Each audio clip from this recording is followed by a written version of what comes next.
Seorang pengendara moge atau motor gede di Jalan Setiabudi, Kota Bandung, diduga melakukan penganiayaan terhadap pengendara lain, Minggu tanggal 13 Maret tahun 2022.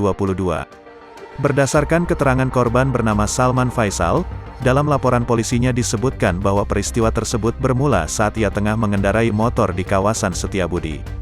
Tiba-tiba, ada pengendara moge yang hendak memutar balik kendaraannya. Di saat yang bersamaan, pengendara motor tersebut terjatuh.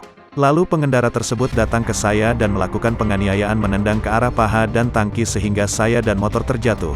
Lalu saya bilang, "Ada apa Pak?" Lalu pengendara tersebut bilang, "Gara-gara kamu saya jatuh," ujar Salman, dalam keterangan polisinya. Padahal, kata dia, jarak kendaraannya dengan moge tersebut cukup jauh. Tak sampai di situ, pelaku yang marah, menggunakan helm menyundul hingga mengenai mulut korban.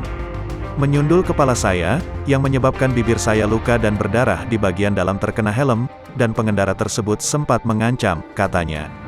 Salman pun telah melaporkan apa yang menimpanya ke Polsek Cidadap, dengan membuat laporan polisi.